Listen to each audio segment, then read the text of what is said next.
ಇಲ್ಲಿ ನೇಪಾಳ ದುರಂತದಲ್ಲಿ ಆಗಿರುವಂತಹ ಬೆಳವಣಿಗೆಯನ್ನು ನಾವು ನೋಡ್ತಾ ಹೋದಾಗ ಯಾವ ಸ್ವರೂಪದ ಒಂದು ದುರಂತ ಇಲ್ಲಿ ಸಂಭವಿಸಿದೆ ಅನ್ನೋದರ ಬಗ್ಗೆ ನಮಗೆ ಅರ್ಥ ಆಗುತ್ತೆ. ಎಷ್ಟು ಜನ ಸತ್ತಿದ್ದಾರೆ ಅನ್ನೋದನ್ನು ಇನ್ನೂ ಕೂಡ ಲೆಕ್ಕ ಹಾಕೋದಕ್ಕೂ ಸಾಧ್ಯ ಆಗಿಲ್ಲ. ಆದರೆ ಶವಗಳಂತೂ ಇಲ್ಲಿ ಸಿಗ್ತಾನೆ ಇದ್ದಾವೆ. ನಮ್ಮವರು ಕಾಣಿಸ್ತಿಲ್ಲ ಅಂತ ನೂರಾರು ಕುಟುಂಬದವರು ಕಣ್ಣೀರು ಹಾಕ್ತಾ ಇದ್ದಾರೆ. ಕೇವಲ ನೇಪಾಳದವರಷ್ಟೇ ಅಲ್ಲ, ಭಾರತ, ಚೀನಾ ಸೇರಿದಂತೆ ಪ್ರವಾಸಕ್ಕೆ ಹೋಗಿದ್ದಂತಹ ವಿದೇಶಿಗರು ಅಲ್ಲಿ ಕಣ್ಮರೆಯಾಗಿದ್ದಾರೆ. ಇಲ್ಲಿ ವಿಶೇಷವಾಗಿ ಯಾವ ಸ್ವರೂಪದಲ್ಲಿ ನೇಪಾಳದಲ್ಲಿ ಅಪ್ಪಳಿಸಿದಂತಹ ಇದು ಬೆಟ್ಟಗಳು ಸುನಾಮಿಯ ರೂಪವನ್ನು ತಾಳಿದರೆ ಏನಾಗ್ಬೋದು ಅದಾಗಿದೆ. ಸುನಾಮಿಯಲ್ಲಿ ನಾಪತ್ತೆಯಾದವರ ಸಂಖ್ಯೆ 1050ಕ್ಕೂ ಹೆಚ್ಚು ಮಂದಿ. ಕಣ್ಮರೆಯಾಗಿರುವಂತಹ ಭಾರತೀಯರು 105ಕ್ಕೂ ಹೆಚ್ಚು ಜನ ಅಂತ ಭಾರತ ಸರ್ಕಾರ ಅಧಿಕೃತವಾಗಿ ಹೇಳ್ತಾ ಇರುವಂಥದ್ದು. ಇನ್ನು ಕಣ್ಮರೆಯಾದಂತಹ ವಿದೇಶಿಯರು ಒಟ್ಟು 185ಕ್ಕೂ ಹೆಚ್ಚು ಅನ್ನೋದನ್ನು ನೇಪಾಳ ಸರ್ಕಾರ ಮಾಹಿತಿಯನ್ನು ಹಂಚಿಕೊಂಡಿದೆ. ಇದರಲ್ಲಿ ಅಮೆರಿಕದ 17 ಜನ, ಮಲೇಷಿಯಾದ 12 ಜನ ಪ್ರವಾಹದಲ್ಲಿ ಕೊಚ್ಚಿ ಹೋಗಿದ್ದಾರೆ. ದಕ್ಷಿಣ ಆಫ್ರಿಕಾದ 4 ಜನ, ಇಂಗ್ಲೆಂಡಿನ 4 ಜನ ಈ ಒಂದು ನೇಪಾಳದ ಪ್ರವಾಹದಲ್ಲಿ ಕಣ್ಮರೆಯಾಗಿದ್ದಾರೆ. ಹಾಗೆಯೇ ಆಸ್ಟ್ರೇಲಿಯಾ, ಚೀನಾ, ಇತರೆ ದೇಶಗಳ 103 ಜನ ಕಣ್ಮರೆ ಆಗಿರುವಂಥದ್ದನ್ನು ನೇಪಾಳ ಸರ್ಕಾರ ಅಧಿಕೃತವಾಗಿ ಘೋಷಣೆ ಮಾಡಿದೆ. ಇಷ್ಟೇ ಅಲ್ಲದೆ ನೇಪಾಳದ ಸೇನಾಪಡೆ ಮತ್ತು ಪೊಲೀಸ್ ಪಡೆಯ 35ಕ್ಕೂ ಹೆಚ್ಚು ಪೊಲೀಸ್ ಸಿಬ್ಬಂದಿಯೂ ಕೂಡ ಪ್ರವಾಹದಲ್ಲಿ ಕೊಚ್ಚಿ ಹೋಗಿದ್ದಾರೆ. ಇಲ್ಲಿವರೆಗೂ 45ಕ್ಕೂ ಹೆಚ್ಚು ಮೃತದೇಹಗಳು ಪತ್ತೆಯಾಗಿರುವುದನ್ನು ನೇಪಾಳ ರಕ್ಷಣಾ ತಂಡ ಖಚಿತಪಡಿಸಿದೆ. 650 ಮನೆಗಳು, 40 ಸರ್ಕಾರಿ ಕಟ್ಟಡಗಳು ನೆಲಸಮ ಆಗಿರುವುದು ಇಲ್ಲಿವರೆಗೂ ಸಿಕ್ಕಿರುವಂತಹ ಲೆಕ್ಕ. ಒಟ್ಟಾರೆ ಹೇಳೋದಾದರೆ ಕಠ್ಮಂಡುವಿನಿಂದ ರಸ್ವಾ ಜಿಲ್ಲೆವರೆಗೂ 125 ಕಿಲೋಮೀಟರ್ ವ್ಯಾಪ್ತಿಯಷ್ಟು ಪ್ರದೇಶಗಳು ಸಂಪೂರ್ಣವಾಗಿ ಹಾನಿಗೊಳಗಾಗಿದ್ದಾವೆ. ಇಲ್ಲಿ ನೇಪಾಳವನ್ನು ನರಕದ ನಾಡಾಗಿಸೋದಕ್ಕೆ ಕಾರಣ ಚೀನಾನ ಅನ್ನುವಂಥದ್ದು ಕೂಡ 10 ಪುರಾವೆಗಳು, ಸಾಕ್ಷಿಗಳು ಸಿಕ್ಕಿದ್ದಾವೆ. ನೇಪಾಳದ ಅನೇಕ ಹಿರಿಯ ಭೂಗರ್ಭ ತಜ್ಞರು, ಜಲವಿಜ್ಞಾನ ತಜ್ಞರು, ಹಿರಿಯ ಪತ್ರಕರ್ತರು ಚೀನಾ ನಿರ್ಲಕ್ಷ್ಯದಿಂದಲೇ ಇದೆಲ್ಲ ಆಗ್ತಾ ಇದೆ ಅನ್ನುವಂತಹ ಮಾತುಗಳನ್ನು ಹೇಳ್ತಾ ಇದ್ದಾರೆ. ದುರಂತದ ಜಾಗದಲ್ಲಿ ಕಿರು ಡ್ಯಾಮ್, ಹೈಡ್ರೋ ಪ್ರಾಜೆಕ್ಟ್ಗಳ ಕಾಮಗಾರಿಗಳ ಕೆಲಸಗಳು ಎಗ್ಗಿಲ್ಲದೆ ನಡೀತಾ ಇದ್ವು. ಇತ್ತೀಚಿನ ವರ್ಷಗಳಲ್ಲಿ ಹೈಡ್ರೋ ಎಲೆಕ್ಟ್ರಿಸಿಟಿಗೆ ಬೇಕಾದಂಥ ಅನೇಕ ಪ್ರಾಜೆಕ್ಟ್ಗಳನ್ನು ನೇಪಾಳ, ಚೀನಾ ಸಹಭಾಗಿತ್ವದಲ್ಲಿ ನಿರ್ಮಾಣ ಮಾಡಲಾಗ್ತಾ ಇದೆ. ಈ ಕಾಮಗಾರಿಗಳ ಜಾಗದಲ್ಲೇ ಈ ಘಟನೆಗಳು ಆಗಿರೋದು ಈಗ ಎಲ್ಲರೂ ನೋಟಿಸ್ ಮಾಡ್ತಾ ಇದ್ದಾರೆ. ಚೀನಾ ದೇಶದ ಇಂಜಿನಿಯರ್ಗಳೇ ಸಂಪೂರ್ಣ ಪ್ರಾಜೆಕ್ಟ್ ಹೊಣೆಯನ್ನು ಕೂಡ ಹೊತ್ಕೊಂಡಿದ್ರು. ಭೋಟೆಕೋಶಿ, ತ್ರಿಶೂಲಿ ನದಿಗಳಿಗೆ ಅಡ್ಡಲಾಗಿ ಪ್ರಾಜೆಕ್ಟ್ ಕೆಲಸ ಮಾಡಲಾಗ್ತಾ ಇತ್ತು. ಟಿಬೆಟ್ನ ಲೆಂಡೆ ನದಿ ನೀರನ್ನು ಕೂಡ ಚೀನಾದಿಂದ ಕಾಮಗಾರಿ ನಡೆಸ್ತಾ ಇತ್ತು. ಕೆರುಂಗ್ನಲ್ಲಿ ನದಿಗೆ ಅಡ್ಡಲಾಗಿ ತಾತ್ಕಾಲಿಕ ಅಣೆಕಟ್ಟನ್ನು ನಿರ್ಮಿಸಿ ನೀರು ತಡೆದಿತ್ತು. ಬೆಟ್ಟ ಗುಡ್ಡಗಳನ್ನು ಕೊರೆದು ದೊಡ್ಡ ದೊಡ್ಡ ಹೈಡ್ರೋ ಪ್ರಾಜೆಕ್ಟ್ನ ಕೆಲಸಗಳನ್ನು ಮಾಡ್ತಾ ಇದ್ರು. ತಾತ್ಕಾಲಿಕ ಅಣೆಕಟ್ಟು ಕಟ್ಟಿದ್ದಂತಹ ಜಾಗದಲ್ಲಿ ಹಿಮಪಾತ ಆಗಿದೆ, ಮೇಘಸ್ಫೋಟ ಆಗಿದೆ, ಭೂಕುಸಿತ ಆಗಿದೆ. ಇವೆಲ್ಲವೂ ಕೂಡ ಜೊತೆಯಾಗಿಯೇ ಸಂಭವಿಸ್ತವೆ. ಒತ್ತಡ ತಾಳೋದಕ್ಕೆ ಸಾಧ್ಯ ಆಗದೆ ತಾತ್ಕಾಲಿಕವಾಗಿ ಕಟ್ಟಿದ್ದಂತಹ ಅಣೆಕಟ್ಟುಗಳು ಸ್ಫೋಟವಾಗಿದೆ. ಜಲಪ್ರಳಯವೇ ಸೃಷ್ಟಿಯಾಗಿದೆ ಅನ್ನುವಂಥದ್ದು ತಜ್ಞರು ಮಾಡ್ತಾ ಇರುವಂತಹ ನೇರ ಆರೋಪ. ಇಲ್ಲಿ 30ರಿಂದ 35 ಅಡಿ ಎತ್ತರದಷ್ಟು ಶಿಲಾಖಂಡಗಳ ರಾಶಿ ಏಕಾಏಕಿ ಬಂದು ಅಪ್ಪಳಿಸಿದೆ ಅನ್ನುವಂಥದ್ದು ಈಗ ಖಚಿತ ಆಗಿದೆ. ಚೀನಿ ವಿಜ್ಞಾನಿಗಳು, ಸಂಶೋಧಕರು ಎಚ್ಚರಿಕೆಯನ್ನು ನೀಡಿಲ್ಲ ಅಂತ ನೇರ ಆರೋಪವನ್ನು ಮಾಡ್ತಾ ಇದ್ದಾರೆ. ಅಂದರೆ ಇದೆಲ್ಲವೂ ಕೂಡ ಚೀನಾ ಮಾಡಿದಂತಹ ಎಡವಟ್ಟಿನಿಂದಲೇ ಈ ದುರಂತಗಳು ಆಗಿದ್ದಾವೆ ಅಂತ ನೇಪಾಳದ ಹಿರಿಯ ಪತ್ರಕರ್ತ ಪರಶುರಾಮ್ ಕಪ್ಲೆ ನೇರ ಆರೋಪವನ್ನು ಮಾಡಿದ್ದಾರೆ. ವಿದೇಶಾಂಗ ಮತ್ತು ಕಾರ್ಯತಂತ್ರದ ವ್ಯವಹಾರಗಳ ಪತ್ರಕರ್ತರಾಗಿರುವಂತಹ ಪರಶುರಾಮ್ ಸಾಲು ಟ್ವೀಟ್ಗಳನ್ನು ಹಾಕಿದ್ದು ಕಠ್ಮಂಡು ನೆಲವನ್ನು ಉತ್ತರ ನೆರೆ ರಾಷ್ಟ್ರ ಚೀನಾ ದುರ್ಬಲಗೊಳಿಸ್ತಾ ಇದೆ ಅಂತ ಆಕ್ರೋಶ ಹೊರಹಾಕಿದರು. ನೇಪಾಳದ ಪ್ರಧಾನಿ ಬಾಲಿನ್ ಶಾಗೆ ಕರೆ ಮಾಡಿದಂತಹ ಚೀನಾ ಅಧ್ಯಕ್ಷ ಕ್ಸಿ ಜಿನ್ಪಿಂಗ್ ರಕ್ಷಣಾ ಕಾರ್ಯಾಚರಣೆಗೆ ಎಲ್ಲ ನೆರವು ಘೋಷಣೆಯನ್ನು ಮಾಡಿದ್ದಾರೆ. ಇಲ್ಲಿ ಸುನಾಮಿಯಲ್ಲಿ ಸಿಲುಕಿರುವಂತಹ ನೇಪಾಳಕ್ಕೆ ಭಾರತವೂ ಕೂಡ ಸಹಾಯ ಹಸ್ತವನ್ನು ಚಾಚಿದೆ. ಪ್ರಧಾನಿ ನರೇಂದ್ರ ಮೋದಿಯವರು ಸಂಜೆ ನೇಪಾಳದ ಪ್ರಧಾನಮಂತ್ರಿ ಬಾಲೇಂದ್ರ ಶಾ ಅವರ ಜೊತೆಗೆ ಫೋನ್ ಮೂಲಕವಾಗಿ ಮಾತನಾಡಿದ್ದಾರೆ. ಭಾರತ ಎಲ್ಲ ಅಗತ್ಯ ನೆರವುಗಳನ್ನು ನೇಪಾಳಕ್ಕೆ ಕೊಡುತ್ತೆ ಅನ್ನುವಂತಹ ಭರವಸೆ ಕೊಟ್ಟಿರುವುದನ್ನು ಪ್ರಧಾನಿ ಮೋದಿಯವರು ಎಕ್ಸ್ ಖಾತೆಯಲ್ಲಿ ಹಂಚಿಕೊಂಡಿದ್ದಾರೆ.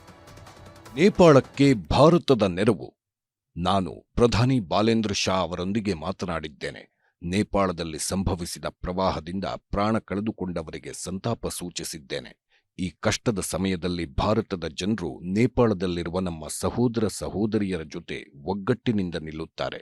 ನೇಪಾಳಕ್ಕೆ ಸಾಧ್ಯವಿರುವ ಎಲ್ಲಾ ರೀತಿಯ ಮಾನವೀಯ ಸಹಾಯವನ್ನ ಒದಗಿಸಲು ಭಾರತ ಸಿದ್ಧವಾಗಿದೆ. ನಮ್ಮ ತಂಡಗಳು ರಕ್ಷಣಾ ಮತ್ತು ಪರಿಹಾರ ಕಾರ್ಯಗಳಲ್ಲಿ ನಿಕಟ ಸಮನ್ವಯ ಸಾಧಿಸುತ್ತಿವೆ. ನರೇಂದ್ರ ಮೋದಿ, ಪ್ರಧಾನಮಂತ್ರಿ. ಹೀಗೆ ಪ್ರಧಾನಮಂತ್ರಿಯವರು ನೇಪಾಳಗೆ ಅಗತ್ಯವಿರುವಂಥ ಎಲ್ಲ ಸಹಾಯವನ್ನು ಭಾರತ ಮಾಡುತ್ತೆ ಅನ್ನುವಂಥ ಭರವಸೆಯನ್ನು ಕೊಟ್ಟಿದ್ದಾರೆ. ಈಗ ಮುಂದಿನ ಸುದ್ದಿ ಕಡೆಗೆ ಹೋಗೋಣ. ಮುಖ್ಯಮಂತ್ರಿ ಡಿ ಕೆ ಶಿವಕುಮಾರ್ ಸರ್ಕಾರದ ಮೊದಲ ವಿಕೆಟ್ ಪತನವಾಗುವ ಸಮಯ ಹತ್ತಿರವಾದಂತೆ ಗೋಚರಿಸ್ತಾ ಇದೆ. ಮೊನ್ನೆಯಷ್ಟೇ ಸಚಿವರಾಗಿ ಪ್ರಮಾಣ ವಚನ ಸ್ವೀಕರಿಸಿದ್ದ ಬಿ ನಾಗೇಂದ್ರ ಅವರು ಎರಡನೇ ಬಾರಿಗೆ ಈ ಸರ್ಕಾರದ ಅವಧಿಯಲ್ಲಿ ರಾಜೀನಾಮೆ ನೀಡುವಂಥದ್ದು ಹೆಚ್ಚು ಕಮ್ಮಿ ಫೈನಲ್ ಆಗಿದೆ. ಪ್ರತಿಪಕ್ಷಗಳ ಹೋರಾಟದ ತೀವ್ರಗೊಳ್ತಾ ಇರುವಂಥದ್ದರ ಬೆನ್ನಲ್ಲೇ ಸಚಿವ ಸ್ಥಾನಕ್ಕೆ ನಾಗೇಂದ್ರ ಅವರು ನಾಳೆಯೇ ರಾಜೀನಾಮೆ ನೀಡುವಂಥ ಸಾಧ್ಯತೆ ಇದೆ. 2023ರ ಸಿದ್ದರಾಮಯ್ಯನವರ ಸರ್ಕಾರದಲ್ಲಿ ಮೊದಲ ವಿಕೆಟ್ ಪತನ ಆಗಿದ್ದು ನಾಗೇಂದ್ರ ಅವರ ಮೂಲಕ. ಅದು ಎಲ್ಲರಿಗೂ ಕೂಡ ಗೊತ್ತಿರುವಂತೆ ವಾಲ್ಮೀಕಿ ನಿಗಮದ ಹಗರಣ ಹೊರಬಿದ್ದ ಬಳಿಕ ಅವರು ರಾಜೀನಾಮೆಯನ್ನು ಕೊಡಬೇಕಾಯಿತು. ಇನ್ನು 2026ರಲ್ಲಿ ಅವರು ರಾಜೀನಾಮೆ ಕೊಟ್ಟ ನಂತರ ಆ ಸ್ಥಾನವನ್ನು ಅವರಿಗಾಗಿಯೇ ಮೀಸಲಿರಿಸಿದ ರೀತಿಯಲ್ಲಿ ಖಾಲಿ ಇಟ್ಕೊಂಡಿದ್ರು. 2026ರಲ್ಲಿ ಶಿವಕುಮಾರ್ ಅವರ ಸರ್ಕಾರದಲ್ಲೂ ಕೂಡ ಅವರು ಮಂತ್ರಿ ಆದರು. ಆದರೆ ಈಗ ಶಿವಕುಮಾರ್ ಸರ್ಕಾರದಲ್ಲೂ ಕೂಡ ಮೊದಲ ವಿಕೆಟ್ ಓಪನಿಂಗ್ ಬ್ಯಾಟ್ಸ್ಮನ್ ಥರ ಇವರದ್ದು ಮೊದಲ ವಿಕೆಟ್ ಪತನ ಆಗುವಂತಹ ಸಾಧ್ಯತೆ ಇದೆ. ಬಿ ನಾಗೇಂದ್ರ ಅವರ ಹೆಸರು ಇದರ ಮುಂಚೂಣಿಯಲ್ಲಿದೆ. ವಾಲ್ಮೀಕಿ ಅಭಿವೃದ್ಧಿ ನಿಗಮದ ಹಗರಣದಲ್ಲಿ ನಾಗೇಂದ್ರ ತಲೆದಂಡ ಆಗಲೇಬೇಕು ಅಂತ ಬಿಜೆಪಿ ಮತ್ತು ಜೆಡಿಎಸ್ನವರು ಹೋರಾಟವನ್ನು ನಡೆಸ್ತಾ ಇದ್ದಾರೆ. ಸೆಪ್ಟೆಂಬರ್ 1ರಿಂದ ಪಾದಯಾತ್ರೆಯನ್ನು ಘೋಷಣೆ ಮಾಡಿದ್ದಾರೆ. ಹೀಗಾಗಿಯೇ ಪಕ್ಷಕ್ಕೆ ಮುಜುಗರ ಆಗ್ತಿದೆ ಅಂತ ಕಾರಣ ಕೊಟ್ಟು ನಾಗೇಂದ್ರ ರಾಜೀನಾಮೆ ಕೊಡೋದಕ್ಕೆ ರೆಡಿ ಆಗ್ತಾ ಇದ್ದಾರೆ. ಈಗಾಗಲೇ ಮುಖ್ಯಮಂತ್ರಿಯವರ ಜೊತೆಗೂ ಕೂಡ ಸಚಿವ ನಾಗೇಂದ್ರ ಮಾತುಕತೆಯನ್ನು ನಡೆಸಿದ್ದಾರೆ ಅನ್ನುವಂತಹ ಮಾಹಿತಿ ಇದೆ. ಇಲ್ಲಿ ನಾಗೇಂದ್ರ ಅವರು ಸಿಎಂ ಜೊತೆಗೆ ಮಾತುಕತೆಯ ಸಂದರ್ಭದಲ್ಲಿ ಹೇಳಿರುವಂತಹ ಮಾಹಿತಿಗಳು ಏನಿದ್ದು ಅನ್ನೋದನ್ನು ನೋಡ್ತಾ ಹೋದರೆ, ವಾಲ್ಮೀಕಿ ಸಮುದಾಯದ ಅತಿ ಹೆಚ್ಚು ಶಾಸಕರು ಕಾಂಗ್ರೆಸ್ನಿಂದ 2023ರಲ್ಲಿ ಗೆದ್ದು ಬಂದಿದ್ದರು. ವಾಲ್ಮೀಕಿ ಶಾಸಕರ ಆಯ್ಕೆ ಆದಂತಹ ಸ್ವರೂಪವನ್ನು ಸಹಿಸಿಕೊಳ್ಳೋದಕ್ಕೆ ಸಾಧ್ಯ ಆಗದೆ ಬಿಜೆಪಿಯವರು ಈಗ ಹೋರಾಟವನ್ನು ನಡೆಸ್ತಾ ಇದ್ದಾರೆ. ಅದರಲ್ಲೂ ಬಹಳ ಮುಖ್ಯವಾಗಿ ಬಳ್ಳಾರಿಯಲ್ಲಿ ಬಿ ಶ್ರೀರಾಮುಲು ಹಾಗೂ ಜನಾರ್ದನ್ ರೆಡ್ಡಿಯವರು ಸಂಪೂರ್ಣವಾಗಿ ಹಿಡಿತವನ್ನು ಕಳ್ಕೊಂಡಿದ್ದಾರೆ. ಕಾಂಗ್ರೆಸ್ ಮತ್ತು ನನ್ನನ್ನು ವೈಯಕ್ತಿಕವಾಗಿ ಟಾರ್ಗೆಟ್ ಮಾಡೋದ್ರ ಮೂಲಕವಾಗಿ ಸದನ ನಡೆಯೋದಕ್ಕೂ ಕೂಡ ಅವರು ಬಿಡಲಿಲ್ಲ. ಪಾದಯಾತ್ರೆ ಹಮ್ಮಿಕೊಂಡಿರೋದ್ರಿಂದಾಗಿ ಪಕ್ಷಕ್ಕೆ ಮುಜುಗರ ಆಗ್ತಾ ಇದೆ, ಕಾರ್ಯಕರ್ತರಿಗೆ ಮುಜುಗರ ಆಗ್ತಾ ಇದೆ, ಪಕ್ಷ ಇದರಿಂದ ಮುಜುಗರ ಅನುಭವಿಸ್ತಾ ಇದೆ. ಪಕ್ಷಕ್ಕೆ ಆಗಿರುವಂತಹ ಮುಜುಗರವನ್ನು ತಪ್ಪಿಸೋದಕ್ಕಾಗಿ ನಾನು ರಾಜೀನಾಮೆಯನ್ನು ಕೊಡ್ತೇನೆ ಅನ್ನುವಂತಹ ಪ್ರಸ್ತಾಪವನ್ನು ನಾಗೇಂದ್ರ ಮಾಡಿದ್ದಾರೆ ಅನ್ನುವಂಥದ್ದು ಕಾಂಗ್ರೆಸ್ನ ಉನ್ನತ ಮೂಲಗಳು ನೀಡ್ತಾ ಇರುವಂತಹ ಮಾಹಿತಿ. ಇಲ್ಲಿ ಡಿ ಕೆ ಶಿವಕುಮಾರ್ ಸಂಪುಟ ರಚನೆಯ ವೇಳೆ ನಾಗೇಂದ್ರ ಅವರಿಗೆ ಸಚಿವ ಸ್ಥಾನ ಸಿಕ್ತು. ನಾಗೇಂದ್ರ ಅವರು ಸಚಿವರಾಗ್ತಾ ಇದ್ದಂತೆ ಹೋರಾಟ ತೀವ್ರಗೊಳಿಸಿರುವಂತಹ ಬಿಜೆಪಿ ಅಧಿವೇಶನದ ಒಳಗೂ ಹೊರಗೂ ಹೋರಾಟವನ್ನು ನಡೆಸಿತ್ತು. ಬಿಜೆಪಿಗೆ ಅನವಶ್ಯಕ ರಾಜಕೀಯ ಲಾಭ ತಪ್ಪಿಸುವುದಕ್ಕೆ ನಾಗೇಂದ್ರ ರಾಜೀನಾಮೆಯ ಪ್ರಸ್ತಾಪವನ್ನು ಮುಂದಿಟ್ಟಿದ್ದಾರೆ. ಅದರ ಬಗ್ಗೆ ಚರ್ಚೆಯೂ ಕೂಡ ಆಗ್ತಾ ಇದೆ.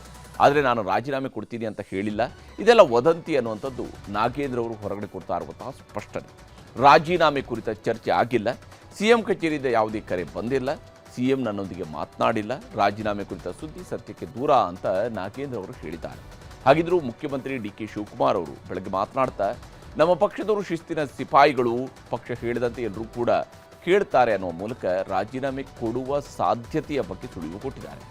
ಸಂಜೆ ಸುದ್ದಿಗೋಷ್ಠಿ ನಡೆದಂತಹ ಸಂದರ್ಭದಲ್ಲಿ ಮುಖ್ಯಮಂತ್ರಿಯವರು ರಾಜೀನಾಮೆ ವಿಷಯ ಸದ್ಯಕ್ಕಂತೂ ನಮ್ಮ ಮುಂದೆ ಇಲ್ಲ ಅಂತ ಹೇಳ್ತಾನೆ ನಾಗೇಂದ್ರ ಅವರು ಶಿಸ್ತಿನ ಸಿಪಾಯಿ, ಪಕ್ಷ ಏನೇ ತೀರ್ಮಾನವನ್ನು ಕೈಗೊಂಡ್ರು ಅದಕ್ಕೆ ಅವರು ರೆಡಿ ಇರ್ತಾರೆ ಅನ್ನುವಂತಹ ಮಾತನ್ನು ಮುಖ್ಯಮಂತ್ರಿಯವರು ಹೇಳಿದ್ದಾರೆ. ನಮ್ಮ ಪಕ್ಷದಲ್ಲಿ ಯಾರು ಶಾಸಕರಿರ್ಬೋದು, ಮಂತ್ರಿ ಇರ್ಬೋದು, ಎಲ್ಲರೂ ಕೂಡ ಪಕ್ಷದ ಶಿಸ್ತಿನ ಸಿಪಾಯಿಗಳು. All those who are in the party, either is a worker or MLA or a minister, all of them are very discipline soldier of the party. ಪಾಪ ನಾಗೇಂದ್ರ ಯಾವತ್ತೂ ಕೂಡ ಪಕ್ಷದ ವಿಚಾರದಲ್ಲಿ ಹಿಂದೆ 2 ವರ್ಷದ ಹಿಂದೆನೇ ಕೂಡ ಏನು ನಿರಪರಾಧಿ ನಮ್ಮ ಒತ್ತಡಕ್ಕೆ ನಾವೇ ಆತನ ಕೈಲಿ ರೆಸಿಗ್ನೇಷನ್ ತೆಗೆದುಕೊಂಡಿದ್ದು. ಯಾವತ್ತೂ ಕೂಡ ಪಕ್ಷದ ಒಬ್ಬ ಶಿಸ್ತಿನ ಸಿಪಾಯಿ, ಅವರ ನಾಯಕತ್ವದಲ್ಲಿ ನಮಗೆ ಅಪಾರವಾದಂಥ ವಿಶ್ವಾಸ ಇದೆ. ಈಗ ಸದ್ಯಕ್ಕೆ ಯಾವ ಥರದ ಅಂಥದ್ದೇನೂ ಇಲ್ಲ. ಏನೋ ಸಚಿವ ಸ್ಥಾನಕ್ಕೆ ನಾಗೇಂದ್ರ ರಾಜೀನಾಮೆ ಕೊಟ್ಟರು ಬಿಜೆಪಿ ಜೆಡಿಎಸ್ನವರು ಹೋರಾಟವನ್ನು ನಿಲ್ಲಿಸೋದಿಲ್ವಂತೆ.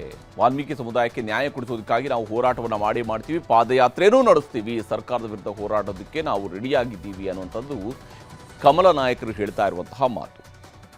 ನಾಗೇಂದ್ರ ಈಗಿರ್ತಕ್ಕಂಥ ಸಚಿವರೇನಿದ್ದಾರೆ, ಇದು ಸಣ್ಣ ಮೀನು ಮಾತ್ರ, ಭಾಳ ಸಣ್ಣ ಮೀನು ಇವರು.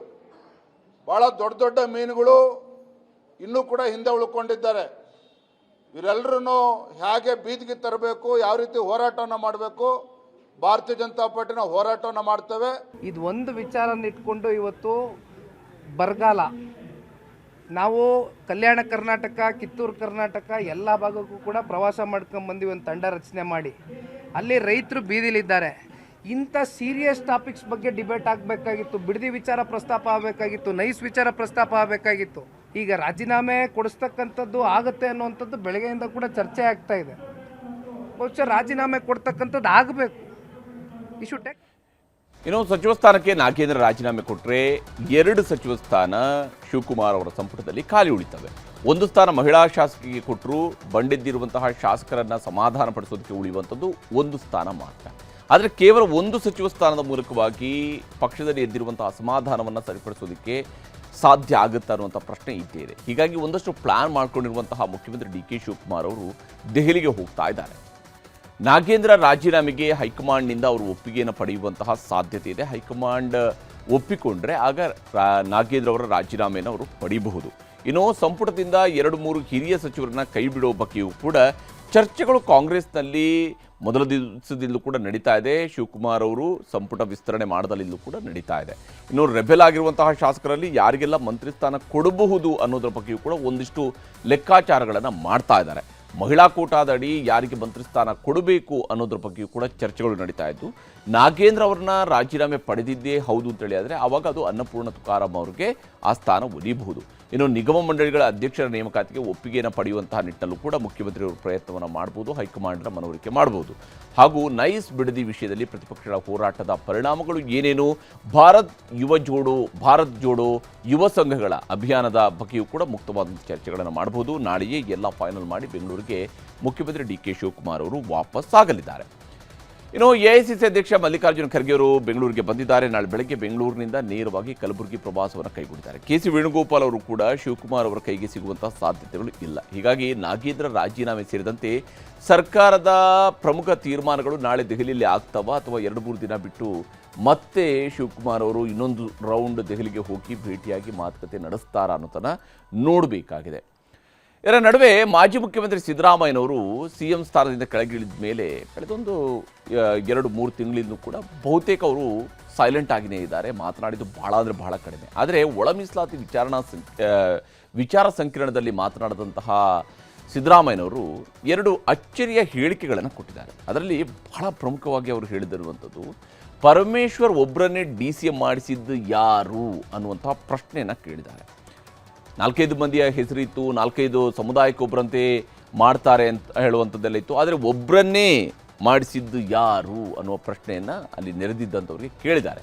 ಇನ್ನೊಂದು, ಒಳ ಮೀಸಲಾತಿ ಜಾರಿ ಆಗಲೇಬೇಕು ಮತ್ತು ಮುಖ್ಯಮಂತ್ರಿ ಶಿವಕುಮಾರ್ ಅವರು ನನ್ನ ಮಾತನ್ನು ಕೇಳ್ತೀನಿ ಅಂತಕೊಂಡು ಹೇಳಿದ್ದಾರೆ. ಹೀಗಾಗಿ ನಾನು ಅವರನ್ನು ಕೂಡ ಮಾತನಾಡುವ ಸಂದರ್ಭದಲ್ಲಿ ಒಳ ಮೀಸಲಾತಿಯನ್ನು ಹೇಗೆ ಕೊಡಬೇಕು ಅನ್ನೋದ್ರ ಬಗ್ಗೆ ಸರ್ಕಾರಕ್ಕೆ ಮನವರಿಕೆ ಮಾಡಿ ಕೊಡ್ತೀನಿ ಅಂತ ಹೇಳಿ ಸಿದ್ದರಾಮಯ್ಯನವರು ಹೇಳಿದ್ದಾರೆ. ಮುಖ್ಯಮಂತ್ರಿ ಆಗ್ಲಿಲ್ವಾ ಸರ್? ಕಾಲ್ ಭಾಗ ಇದ್ರು ಕೂಡ ರಾಜ್ಯದಲ್ಲಿ ಒಂದ್ಸರಿ ಮುಖ್ಯಮಂತ್ರಿ ಆಗ್ಲಿಲ್ವಲ್ಲ ಜನ? ಯಾರು ನಿಮ್ಗೆ ಗೊತ್ತಾ? ನೀವು ಗೊತ್ತಿಲ್ಲ ಮಾಡಿ ಹೋರಾಟನ ನಾನ್ ಮಾಡೋದಲ್ಲ, ಒಬ್ನೇ ಮಾಡಕ್ ಆಗಲ್ಲ ಅದನ್ನ. ಸುಮ್ನೆ ಏನೇನೋ ಮಾತಾಡ್ತೀರಿ, ಕೂತ್ಕೊಂಡು ಏನೋ ಮಾತಾಡ್ತೀರಿ. ಡೆಪ್ಟಿ ಚೀಫ್ ಮಿನಿಸ್ಟರ್ ಮಾಡಿಸ್ತವ್ರು ಯಾರು ಪರಮೇಶ್ವರ್ಗೆ?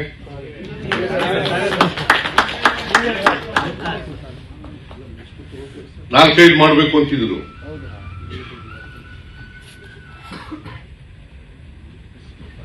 ಒಬ್ಬರಿಗೆ ಮಾಡಬೇಕು ಅಂತ ಹೇಳಿ ಮಾಡಿಸೋದವ್ರು ಯಾರು?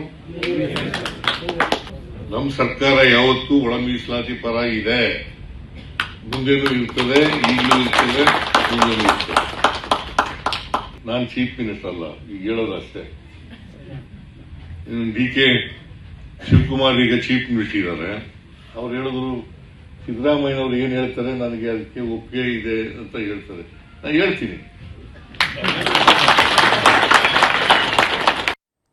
ಇನ್ನು ಕರ್ನಾಟಕದಲ್ಲಿ KPSC ಪಶು ವೈದ್ಯಾಧಿಕಾರಿಗಳ ನೇಮಕಾತಿ ಅಕ್ರಮ ಕೇಸ್ನಲ್ಲಿ ದಿನಕ್ಕೊಂದು ಸುದ್ದಿಗಳು ಹೊರಬರ್ತಾ ಇದ್ದಾವೆ. KPSC ಕಚೇರಿಯಲ್ಲಿ ಅಕ್ರಮ ನಡೆದಿರುವಂಥದ್ದು ಬಹುತೇಕ ಕನ್ಫರ್ಮ್ ಆಗ್ತಾ ಇದೆ.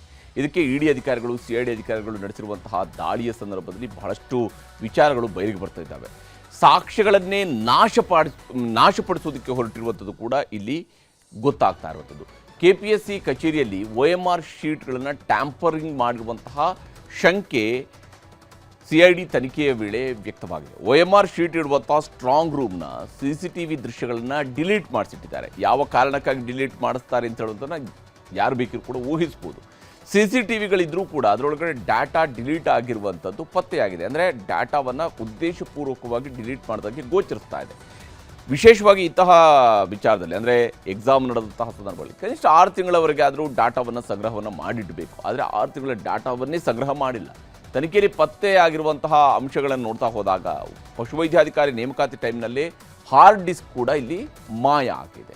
ಎಲ್ಲ ಮಾಯ ಆಗಿದೆ. 3 ಪರೀಕ್ಷಾ ಕೇಂದ್ರಗಳ CCTV ದೃಶ್ಯಗಳನ್ನು FSLಗೆ ಈಗಾಗಲೇ CID ಅವರು ಕಳಿಸಿದ್ದಾರೆ. ಅಷ್ಟೇ ಅಲ್ಲದೆ ಪೇಪರ್ ಲೀಕ್ ನಿಜ ಅನ್ನುವಂಥದ್ದನ್ನು CID ಮುಂದೆ ಕೆಲ ಅಭ್ಯರ್ಥಿಗಳು ತಪ್ಪೊಪ್ಪಿಗೆಯನ್ನು ಮಾಡಿಕೊಂಡಿದ್ದಾರೆ. ಅಂಥವರನ್ನು ಆರೋಪಿಗಳನ್ನಾಗಿಸಿ ಅಥವಾ ಅಪ್ರೂವರ್ಗಳನ್ನಾಗಿಸಿ CID ತನಿಖೆಯನ್ನು ಮುಂದುವರಿಸೋದಕ್ಕೆ ಬೇಕಂತ ಸಕಲ ಸಿದ್ಧತೆಯನ್ನು ಮಾಡಿಕೊಂಡಿದೆ. KPSC ಅಧ್ಯಕ್ಷ ಸ್ಥಾನದಿಂದ ಸಾಹುಕಾರ ಶಿವಶಂಕರಪ್ಪ ಅವರನ್ನು ಅಮಾನತುಗೊಳಿಸಲಾಗಿದ್ದು, ನಾಳೆ ಶಿವಶಂಕರಪ್ಪ ಅವರನ್ನು ವಿಚಾರಣೆಗೆ ಬರೋದಕ್ಕೆ CID ನೋಟಿಸನ್ನು ಕೊಟ್ಟಿದೆ.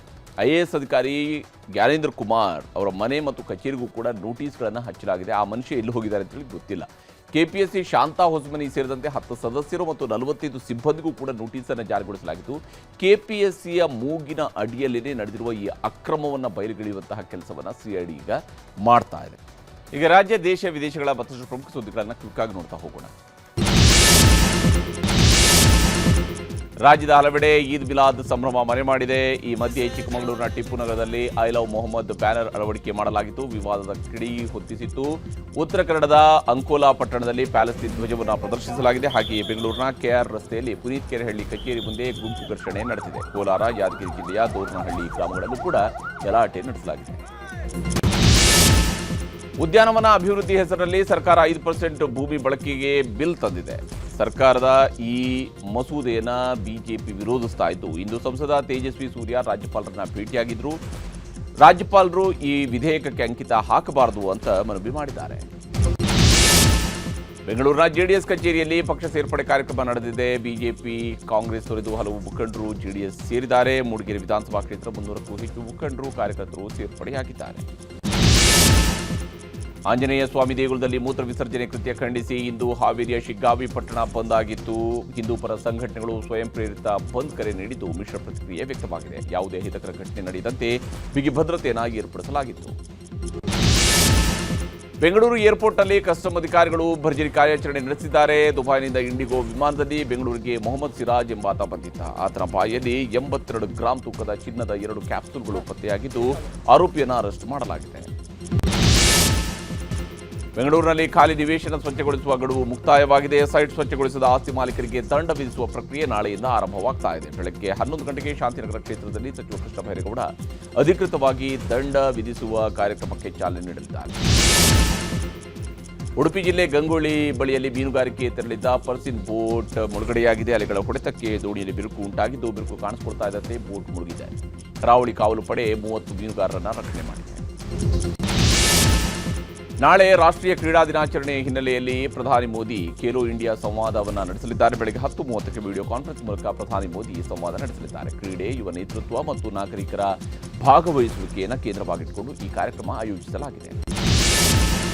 ಟಿಎಂಸಿಗೆ ಸೆಡ್ಡು ಹೊಡೆದ ಬಂಡಾಯ ಸಂಸದರಿಗೆ ಶಾಕ್ ಎದುರಾಗಿದೆ. ಟಿಎಂಸಿ ನಾಯಕ ಅಭಿಷೇಕ್ ಬ್ಯಾನರ್ಜಿ ಸಲ್ಲಿಸಿರುವ ಅನರ್ಹತೆ ಅರ್ಜಿಗಳ ಬೆನ್ನಲ್ಲೇ ಲೋಕಸಭಾ ಸಚಿವಾಲಯ 20 ಸಂಸದರಿಗೆ ನೋಟಿಸ್ ಜಾರಿ ಮಾಡಿದೆ. 7 ದಿನಗಳೊಳಗೆ ಉತ್ತರಿಸುವಂತೆ ಸೂಚನೆ ನೀಡಲಾಗಿದೆ. ಅಮೆರಿಕದ ಮ್ಯಾಡಿಸನ್ ಸ್ಕ್ವೇರ್ ಗಾರ್ಡನ್ನಲ್ಲಿ ನಡೆಯಲಿರುವ RSS ಕಾರ್ಯಕ್ರಮಕ್ಕೆ ವಿರೋಧ ವ್ಯಕ್ತವಾಗಿದೆ. RSS ಸರ್ಸಂಘ ಚಾಲಕ ಡಾಕ್ಟರ್ ಮೋಹನ್ ಭಾಗವತ್ ಕಾರ್ಯಕ್ರಮಕ್ಕೆ ನ್ಯೂಯಾರ್ಕ್ ಮೇಯರ್ ಜೋಹ್ರಾನ್ ಮಮ್ದಾನಿ ವಿರೋಧ ವ್ಯಕ್ತಪಡಿಸಿದ್ದಾರೆ. ಈ ಸಮಾವೇಶವನ್ನು ಬೆಂಬಲಿಸಿಲ್ಲ ಅಂತ ಹೇಳಿದ್ದಾರೆ. ಉತ್ತರ ಪ್ರದೇಶದ ಶಾಹಜಹಾನ್ಪುರ್ ಪಾಲಿಕೆ ಸದಸ್ಯರು ತಾವು ಸ್ವೀಕರಿಸಿದ ಲಂಚವನ್ನು ಸಮಾನವಾಗಿ ಹಂಚಿಕೊಳ್ಳುವುದಾಗಿ ಪ್ರತಿಜ್ಞಾ ವಿಧಿಯನ್ನು ಸ್ವೀಕರಿಸಿದ್ದಾರೆ. ಕೈಯಲ್ಲಿ ಗಂಗಾಜಲ ಹಿಡಿದ ಪಾಲಿಕೆ ಸದಸ್ಯರು ಲಂಚದ ಸಮಾನ ಹಂಚಿಕೆಗಾಗಿ ಪ್ರತಿಜ್ಞಾ ವಿಧಿ ಸ್ವೀಕರಿಸಿದ ವಿಡಿಯೋ ಭಾರೀ ವೈರಲ್ ಆಗಿದೆ. ದೇಶಾದ್ಯಂತ H1N1 ಪ್ರಕರಣಗಳ ಸಂಖ್ಯೆ ಹೆಚ್ಚಾಗಿದೆ. ಹೀಗಾಗಿ ಭಾರತೀಯ ವೈದ್ಯಕೀಯ ಅಸೋಸಿಯೇಷನ್ ಮುನ್ನೆಚ್ಚರಿಕೆ ಕ್ರಮಗಳನ್ನು ತಿಳಿಸಿದೆ. ಜನರು ಆಂಟಿಬಯೋಟಿಕ್ ಮತ್ತು ಆಂಟಿವೈರಲ್ ಔಷಧಿಗಳನ್ನು ಸ್ವಯಂ ಚಿಕಿತ್ಸೆಯಾಗಿ ಬಳಸಬಾರದು. ತೀವ್ರ ರೋಗ ಲಕ್ಷಣಗಳು ಕಂಡುಬಂದರೆ ವೈದ್ಯಕೀಯ ಚಿಕಿತ್ಸೆಯನ್ನು ಪಡೆಯಬೇಕು ಅಂತ ಸಲಹೆ ನೀಡಿದೆ. ರಾಷ್ಟ್ರ ರಾಜಧಾನಿ ದೆಹಲಿಯಲ್ಲಿ ಭಾರೀ ಮಳೆಯಿಂದ ಅವಾಂತರ ಸೃಷ್ಟಿಯಾಗಿದೆ. ವರುಣಾರ್ಭಟದಿಂದ ನೂತನ ಸಂಸತ್ ಭವನ ತೋರ್ತಾ ಇದೆ. 1500 ಕೋಟಿ ರೂಪಾಯಿ ವೆಚ್ಚದ ಹೊಸ ಪಾರ್ಲಿಮೆಂಟ್ನ ವ್ಯವಸ್ಥೆ ನೋಡಿ ವಿಪಕ್ಷಗಳು ಆಕ್ರೋಶ ವ್ಯಕ್ತಪಡಿಸಿದೆ. ಡೊನಾಲ್ಡ್ ಟ್ರಂಪ್ ಸರ್ಕಾರ ಅಮೆರಿಕದ ವಲಸೆ ನೀತಿಯನ್ನು ಮತ್ತಷ್ಟು ಕಠಿಣಗೊಳಿಸುವ ಬೆನ್ನಲ್ಲೇ ವಲಸೆ ವೀಸಾ ಅರ್ಜಿದಾರರಿಗೆ ದೊಡ್ಡ ಶಾಕ್ ಎದುರಾಗಿದೆ. ಅಮೆರಿಕದ ರಾಯಭಾರಿ ಕಚೇರಿಗಳು, ಕಾನ್ಸುಲೇಟ್ಗಳಲ್ಲಿ ವಲಸೆ ವೀಸಾ ಸಂದರ್ಶನಗಳ ನೇಮಕಾತಿಗಳನ್ನು ತಾತ್ಕಾಲಿಕವಾಗಿ ಸ್ಥಗಿತಗೊಳಿಸಲಾಗಿದೆ. ಪಾಕಿಸ್ತಾನದ ಇಸ್ಲಾಮಾಬಾದ್ನಲ್ಲಿ PIMS ಆಸ್ಪತ್ರೆಯಲ್ಲಿ ಭೀಕರ ಅಗ್ನಿ ಅವಘಡ ಸಂಭವಿಸಿದೆ. ಘಟನೆಯಲ್ಲಿ 15 ನವಜಾತ ಶಿಶುಗಳು ದುರಂತದಲ್ಲಿ ಸಾವಿಗೀಡಾಗಿದ್ದಾವೆ. ಅಗ್ನಿಶಾಮಕ ಸಿಬ್ಬಂದಿ ಕಿಟಕಿಯ ಗಾಜು ಒಡೆದು ಒಳನುಗ್ಗಿ ಒಂದು ಶಿಶುವನ್ನು ರಕ್ಷಣೆ ಮಾಡಿದ್ದಾರೆ. ವಿಶ್ವವಿಖ್ಯಾತ ದಸರಾ ಗಜಪಡೆ ಪಯಣ ಆರಂಭವಾಗಿದೆ. ಶುಭ ಮುಹೂರ್ತ, ಶುಭ ಲಗ್ನದಲ್ಲಿ ಪೂಜೆ ನೆರವೇರಿಸಲಾಗಿದ್ದು ಅದ್ಧೂರಿಯಾಗಿ ಗಜಪಯಣ ಪ್ರಾರಂಭವಾಗಿದೆ. ಇಷ್ಟು ವರ್ಷ ಅಂಬಾರಿ ಹೊತ್ತ ಅಭಿಮನ್ಯುವಿಗೆ ಬೀಳ್ಕೊಡುಗೆಯನ್ನ ನೀಡಲಾಗಿದೆ.